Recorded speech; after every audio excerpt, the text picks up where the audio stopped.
जब भी हम किसी वारदात या हत्या के बारे में सुनते हैं, तब हमारे दिमाग में इस घटना से जुड़े मुजरिम का छवि एक आदमी का ही बना लेता है। लेकिन क्या आप जानते हैं कि दुनिया में घटे कुल हत्याओं में 12% के पीछे महिलाओं का ही हाथ होता है, और ये हत्याएं किसी आदमी द्वारा किए गए हत्याओं से कम निर्दय नहीं होता है। तो चलिए जानते हैं।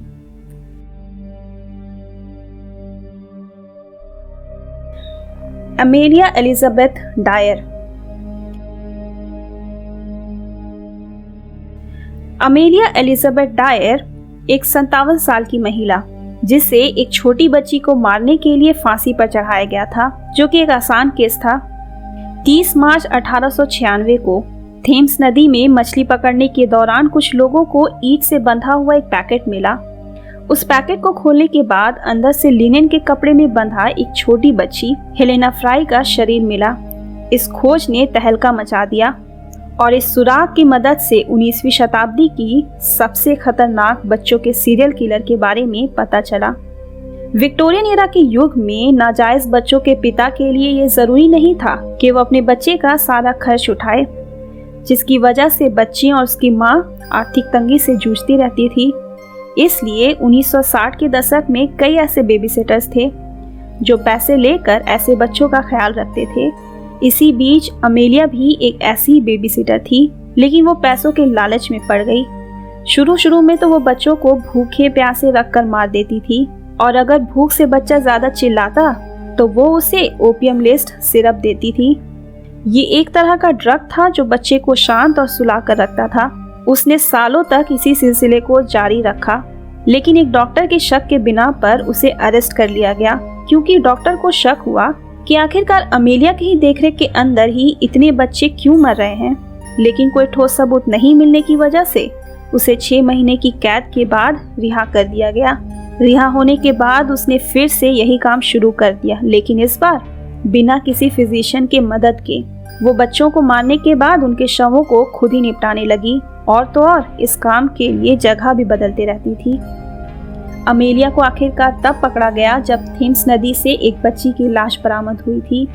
जब पुलिस ने अमेलिया के घर पर छापा मारा, तब वहां बहुत सारे इंसानों के अवशेष मिले, हालांकि कोई शव नहीं मिला था। थेम्स नदी से कई और बच्चों के शव को निकाला गया और सभी के गर्दन पर सफेद टेप बंधा हुआ था। इस टेप के बारे में बाद में खुद अमेलिया ने कहा था कि इसी की वजह से आप बता सकते हैं कि ये मेरे शिकार में से एक था। एक अनुमान के अनुसार उसने 200 से 400 बच्चों की हत्याएं की थी। 10 जून 1896 को सुबह ठीक 9 बजे उसे फांसी दे दी गई थी। एलिजाबेथ बैथरी।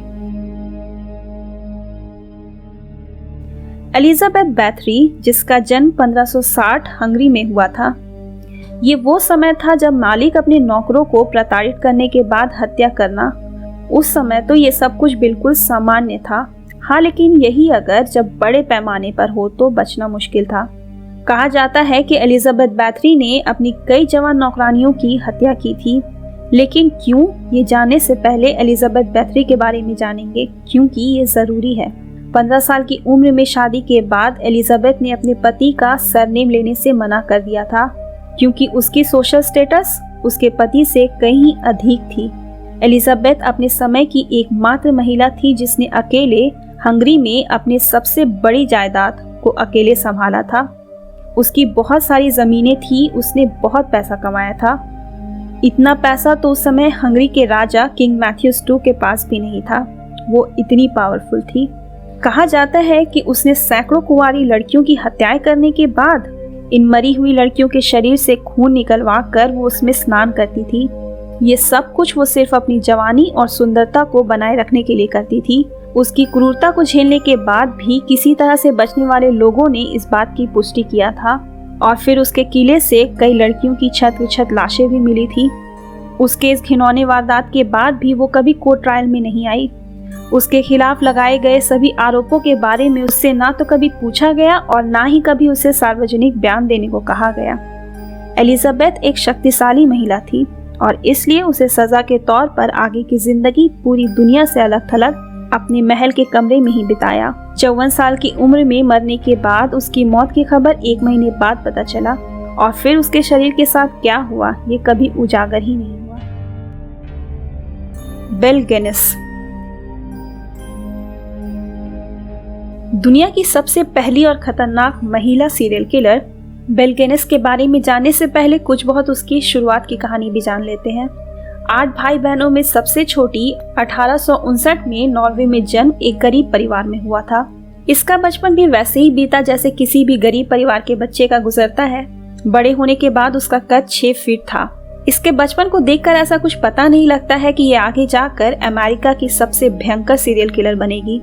अच्छी जिंदगी की तलाश में वो अमेरिका आ गई और आगे कई सालों तक दूसरों के घरों में नौकर का काम किया। साल 1884 में उसने मैट सोरेनसन नाम के एक व्यक्ति से शादी की।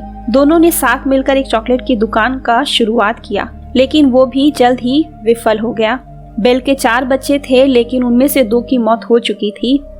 बेल और उसके पति दोनों मिलकर दुकान, घर और वो दोनों बच्चों का इंश्योरेंस उठाते थे और यहीं से बेल का खूनी लालच शुरू हुआ।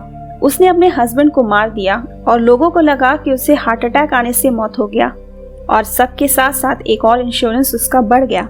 इन सारे पैसों से उसने लापोर्ते में एक फार्म खरीदा और अब वो एक अमीर महिला थी। लेकिन कहते हैं ना कि एक बार लालच को हवा देने की जरूरत होती है, फिर तो आप उससे पीछा कभी छुड़ा भी नहीं सकते। फार्म में शिफ्ट होने के बाद उसने पीटर गिनेस नाम के एक व्यक्ति से शादी की और उसकी भी 8 महीने बाद ही मौत हो गई। एक दुर्घटना की वजह से वो मीट चॉपर में गिर गया था और उसका खोपड़ी पूरा चूर हो गया था। बेल इतना भाग्यशाली थी कि इतनी बार पुलिस की नजर में आने के बाद भी वो बच जाती। अब उसे अपना अगला शिकार ढूंढना था।